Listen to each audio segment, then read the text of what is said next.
Today, October 1, is the memorial of Saint Therese of the Child Jesus. Therese Martin was a weepy child, as emotionally brittle as porcelain. She was easily offended and easily pleased. A furrowed brow or sideways glance from her father would dissolve her into tears. A beautiful flower or a kind word, and she would beam a smile.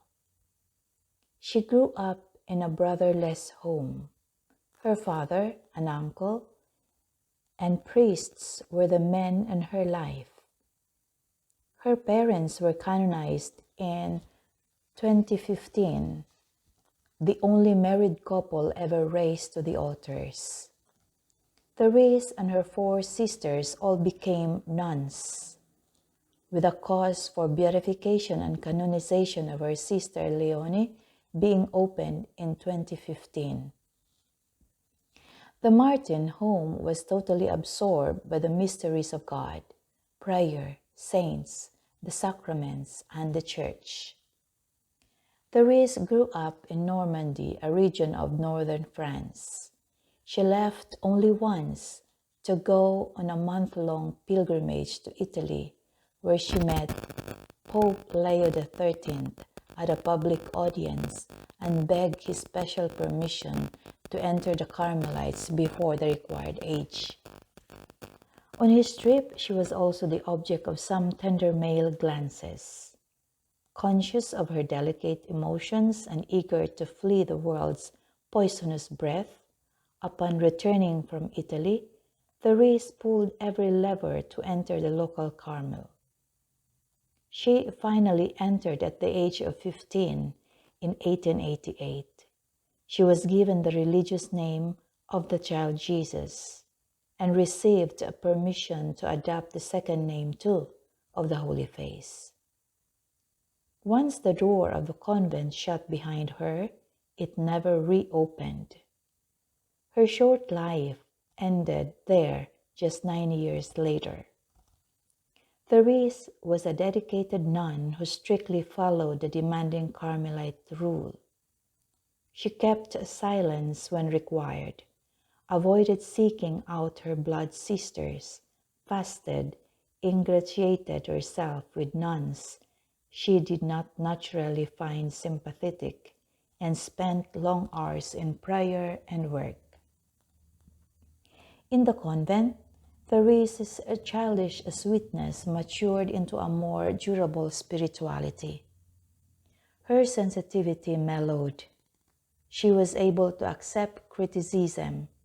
Her youthful presumption that all priests were as perfect as diamonds became more realistic, and she prayed and sacrificed ardently for priests.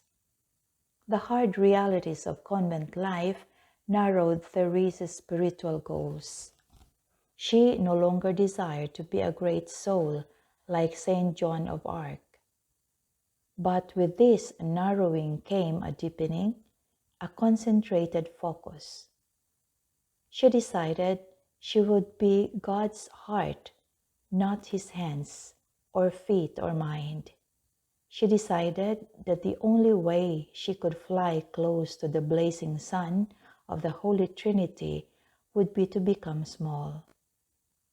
Her little way, or by small means, was to spiritually reduce herself to a tiny creature carried in the claws of the divine eagle, Jesus Christ. As Christ soared in the heavens, she would be in his grasp, going only where he would go, until she was burnt up in the Father, Son, Spirit love of the fireball of the Trinity. This was no broad path or wide way, but a little way for the great soul. The goal was to reduce oneself to nothing, so the Lord could transport you. The goal was to remove the self from oneself. When Therese's sister Céline entered the convent in 1894, she was given permission to bring her camera. Celine's pictures of Therese would be among the first ever taken of a saint. They complemented Therese's letters and spiritual writings perfectly, heightening interest in Therese after she died. The intriguing photos and profound writings hinted at the secret depths concealed behind the convent's four walls. Saint Therese suffered intensely from tuberculosis and died at an age when many lives are just beginning to flower.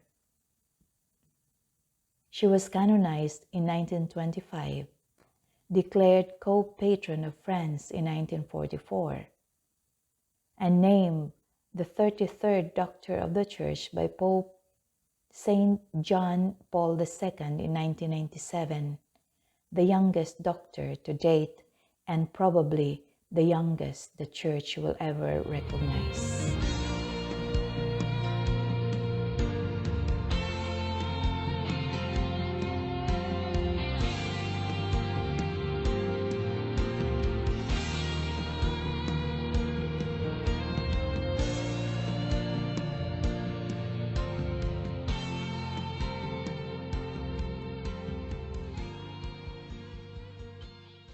Let us pray. Saint Therese of the Child Jesus and of the Holy Face, you discovered deep truths in the confined space. Your soul was fertile ground for the mysteries of our faith. Lend heavenly assistance to all who try to emulate your example of suffering, prayer, and tender dedication to God.